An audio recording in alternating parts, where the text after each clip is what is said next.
నమస్తే. ప్రణీత్ రావుకి నోటీసులు ఇచ్చింది సిట్ ఫోన్ ట్యాపింగ్ కేసులో. గతంలో ఆల్రెడీ ఆయన్ని విచారించారు. ఫస్ట్ సహకరించలేదన్నారు. తర్వాత కన్ఫెషన్ స్టేట్మెంట్ కూడా ప్రణీత్ రావు ఇచ్చిండు. ఆ కన్ఫెషన్ స్టేట్మెంట్లో నేను ప్రభాకర్ రావు చెప్పినట్టుగా చేసిన, నా ఉద్యోగము నా ప్రమోషన్లు మొత్తం ప్రభాకర్ రావే నాకు అర్హత లేకుండా ఇచ్చిండు అని తన కన్ఫెషన్ స్టేట్మెంట్లో చాలా క్లియర్గా చెప్పిండు. అరెస్ట్ అయ్యిండు, కస్టడీలోకి తీసుకున్నారు, ఎంక్వైరీ జరిగింది. సో దాని తర్వాత రాధాకిషన్ రావు మొత్తం ఈ బ్యాచ్ అంతా, ఈ దొంగల ముఠా అంతా విచారణకు హాజరైంది. వాళ్ళని కస్టడీలోకి తీసుకున్నారు, విచారించారు, వాళ్ళ కన్ఫెషన్ స్టేట్మెంట్ తీసుకున్నారు. సో ఇట్లా ఒక రిమాండ్ కేస్ డైరీ కూడా పోలీసులు తయారు చేయడం జరిగింది. రిమాండ్ కేస్ డైరీలో అందరి కన్ఫెషన్ స్టేట్మెంట్స్ ఇందులో ఉన్నాయి. అయితే తాజాగా ఇప్పుడు ప్రభాకర్ రావు అమెరికా నుంచి హైదరాబాద్ వచ్చిండు. దొంగ రావడంతోనే సిట్ ముందు హాజరయ్యిండు. మొన్న ఒకరోజు జరిగింది అండ్ మొన్న అంతకుముందు రోజు ఒకరోజు జరిగింది. నిన్న మళ్ళీ విచారణకు హాజరయ్యిండు. సో మళ్ళీ తదుపరి నోటీసులు ఇస్తామని కూడా చెప్పారు. అన్ని ఆధారాలను ముందు పెట్టి కొంత మనోడు ఎక్స్ట్రాల్ చేసే ప్రయత్నం చేసిన ఎవిడెన్స్ చూపించడంతో చాలా సందర్భాల్లో సైలెంట్గా ఉన్నాడని కథనాలు వస్తున్నాయి. సో ఇప్పుడు ఆల్ ఆఫ్ సడన్గా ప్రణీత్ రావుకి నోటీసులు ఇచ్చారు. రెడీగా ఉండాలి, రేపు రావాలి విచారణకు అని ఆయనకు నోటీసులు ఇచ్చారు. ఆల్రెడీ అరెస్ట్ అయ్యిండు. మళ్ళీ ఎందుకు నోటీసులు ఇచ్చారు అంటే ప్రభాకర్ రావుతో ఉన్న లింక్, దీంతో ఈ ఎఫ్ఎస్ఎల్ రిపోర్ట్ కానీ కొన్ని ఎవిడెన్సెస్ నేపథ్యంలో ప్రభాకర్ రావు మాట్లాడింది ఆయన ముందు పెట్టే అవకాశం ఉన్నది.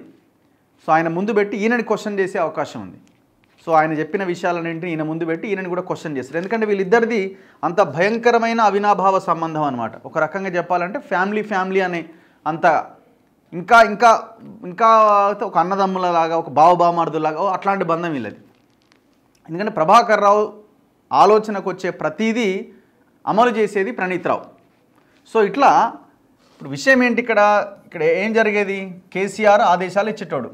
ఎవరెవరు ఫోన్లు ట్యాప్ చేయాలి, ఎట్లా చేయాలి, ఎవరెవరు పైసలు తీసుకుపోతున్నారు, ఎవరెవరు ఏం చేస్తున్నారు, వ్యాపారస్తులు ఏం చేస్తున్నారు, మన పార్టీలో ఎవరెవరు గొడవలు పడుతున్నారు, ఎవరిని ఫోను ట్యాప్ చేయాలి, ఇదంతా కూడా కేసీఆర్ టీం ఆలోచిస్తాడు. ఈ కేసీఆర్ టీంలో అందరూ ఉంటారు. కల్వకుంట్ల ఫ్యామిలీ అంతా ఉంటారు.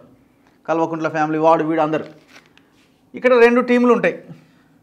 ఈ 2 టీమ్స్లో ఇక్కడ హెడ్ ఏమో ప్రభాకర్ రావు, ఇక్కడ హెడ్ ప్రభాకర్ రావు, ఇక్కడ హెడ్ రాధాకిషన్ రావు. వీళ్ళని మనుషులు అనడం కంటే రాక్షసులు అంతకు 10 రెట్లు ఇంకేదైనా పేరుంటే వాడచ్చు. అది కూడా తక్కువనే.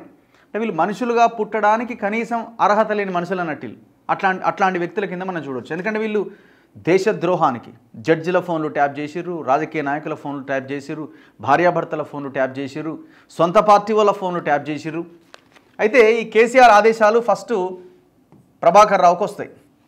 ఏమని, నీకు ఫలానా వాడు కొంచెం ఎక్స్ట్రాల్ చేస్తున్నాడు, వాని ఫోన్ ట్యాప్ చేయాలి, లేదు మనోడు కొంత ఎగురుతున్నాడు, వాని ఫోన్ ట్యాప్ చేయాలి. ప్రభాకర్ రావుకు రాగానే ప్రభాకర్ రావు ఏం చేస్తున్నాడు, వీని కింద ఒక కట్టు బానిసని పెట్టుకున్నాడు. వాని పేరే ప్రణీత్ రావు. ఇప్పుడు నేను చెప్పినోడు, చూపించినోడు ప్రణీత్ రావు. ఈ ప్రణీత్ రావు అప్పట్లో బీబీనగర్ పోలీస్ స్టేషన్లో ఎక్కడో పనిచేస్తుండే. వాడు మొత్తం దీంట్లో చాలా క్లియర్గా కన్ఫెషన్ స్టేట్మెంట్లో చెప్పిండు ఆల్రెడీ, వెరీ క్లియర్గా. ఇగో ఏం చెప్పిండు, my name is Duggyala Praneeth Kumar at Praneeth Rao, son of Kishan Rao, aged 40 years, caste Velama, so and so. Later,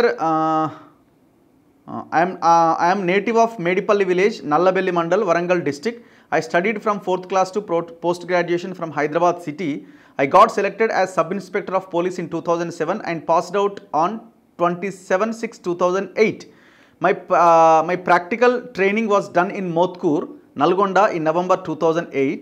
I faced disciplinary action for my misconduct during the period of Sri P. Rajesh Kumar IPS Nalgonda. అప్పుడే వీడు రావడంతోనే లంగ పనులు చేసిండు అన్నట్టు.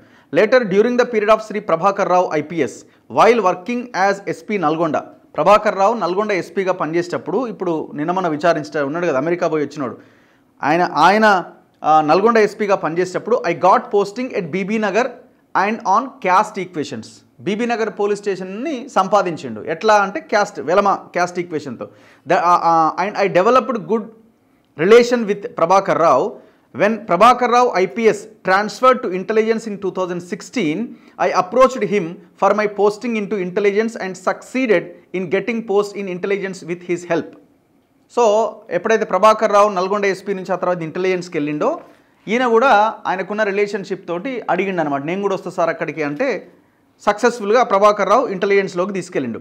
I approached him for my posting, ఇది అయిపోయింది కదా. I was not assigned with any work for the first month in the intelligence, later posted to SIB as sub inspector in SIB with 60% allowance. But I used to work in main intelligence as Prabhakar Rao was there in main intelligence and I worked under this direct supervision. So మొత్తం ప్రభాకర్ రావు సూపర్విజన్లో ఈ ప్రణీత్ రావు అంటోడు పనిచేసింది అనమాట. Later I got promotion on 29/12/2017 as inspector of police on seniority basis. Later DIG Prabhakar Rao got promotion as posted as IGP SIB. Then I went to SIB and continued working under his close supervision. In SIB and I used to report to Venugopal Rao, who is also Velama community.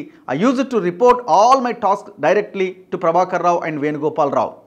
So ఇట్లా వాళ్ళ ఇన్ఫ్లుయెన్స్తో వాళ్ళ దగ్గర పనిచేసుకుంటూ ముందుకు వెళ్తున్నాడు అనమాట. ఇదే క్రమంలో ఇతనికి ప్రమోషన్ కూడా వచ్చింది. ఇగో, with the blessings of IGP Prabhakar Rao, a proposal was moved for my accelerated promotion as DSP in 2021. So first time ప్రమోషన్కి పెడితే ఫస్ట్ టైం ఫైల్ రిజెక్ట్ అయింది. దాని తర్వాత మళ్ళీ ఇదే ప్రభాకర్ రావు మళ్ళీ మనోడు ప్రణీత్ రావు చెప్పినట్టు వింటాడు, వీడు ఫోన్ ట్యాప్ చేసాడు అది ఇది అని చెప్పి మళ్ళీ పెడితే 2022లో ఆ ప్రమోషన్కి ఓకే అయింది. సో అప్పటి నుంచి డిఎస్పీగా 2022 నుంచి ప్రభాకర్ రావు పక్కన కంటిన్యూ అవుతూ వస్తున్నాడు. సో ఇది వీళ్ళ రిలేషన్. అంటే ఎప్పుడైతే నల్గొండ ఎస్పీగా ప్రభాకర్ రావు ఉన్నప్పటి నుంచి ప్రణీత్ రావు బీబీనగర్ పోలీస్ స్టేషన్లో ఉన్నప్పటి నుంచి అది కంటిన్యూ అవుతూ వస్తున్నది. 2009-8 ముచ్చటిది.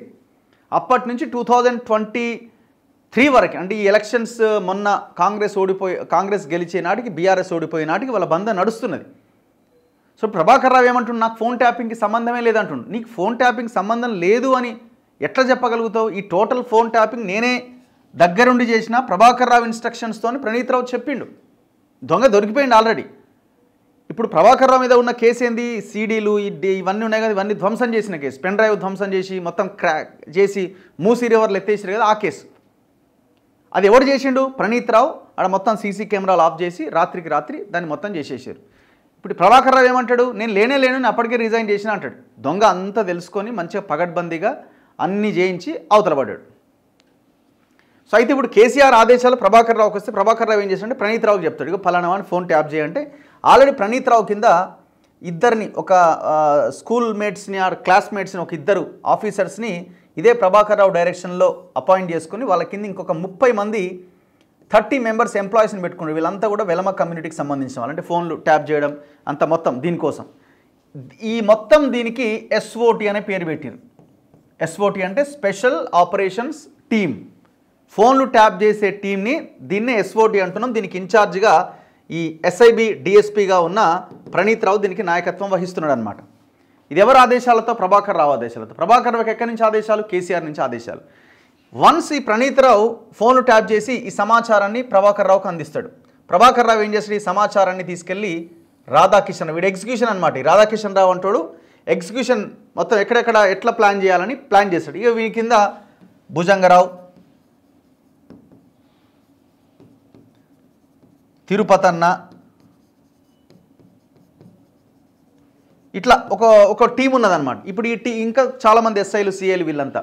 ఈ రాధాకిషన్ రావుకి ఇట్లా ఫలానా ఏరియా నుంచి కార్ స్టార్ట్ అవుతుందట, ఫలానా ఏరియాలో డబ్బులు వస్తాయట అనగానే ఈ రాధాకిషన్ రావుకి ఇన్ఫర్మేషన్ ఇస్తారు. రాధాకిషన్ రావు ఎగ్జిక్యూట్ చేస్తాడు. ఈ కింద ఉన్న ఆఫీసర్లందరితో ప్లాన్ ఎగ్జిక్యూట్ చేసి అక్కడ డబ్బులు పట్టుకొని సగం వీళ్ళు తింటారు దుర్మార్గులు, సగం అఫీషియల్గా రికార్డులోకి ఎక్కిస్తారు. ఇట్లా ఇది మునుగోడు ఎలక్షన్స్ అప్పుడు, అంతకుముందు చాలా ఎలక్షన్స్ అప్పుడు అండ్ చాలా సందర్భాలు ఈ వ్యవహారం చేశారు. కొంతమంది రియల్ ఎస్టేట్ వ్యాపారుల దగ్గర గన్నులు పెట్టి బెదిరించి బీఆర్ఎస్ పార్టీ ఎలక్టోరల్ బాండ్స్ రాయించుకుంది. ఆయన ఎవరు? సంధ్యా శ్రీధర్. ఆయన బయటకు వచ్చే చెప్పింది ఈ విషయాన్ని.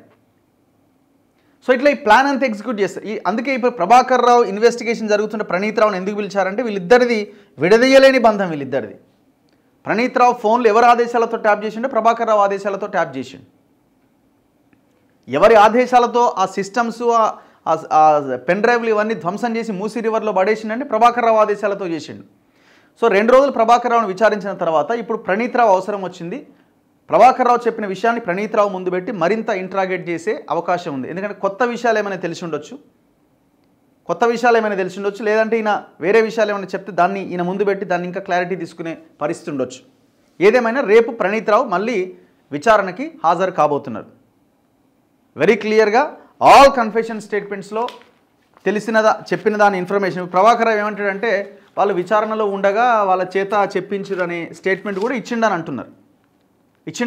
ఇప్పుడు 2007-8లో ప్రణీత్ రావు జాబ్కి ఎక్కిన దగ్గర నుంచి ఎస్ఐబిలో జాయిన్ అయ్యేంత వరకు నీ సహకారం లేనిది ఆయన బ్యాచ్లో డిఎస్పీ పోస్ట్ కొట్టినోడు, ప్రమోషన్ కొట్టినోడు ఒకడు ఉంటాడా?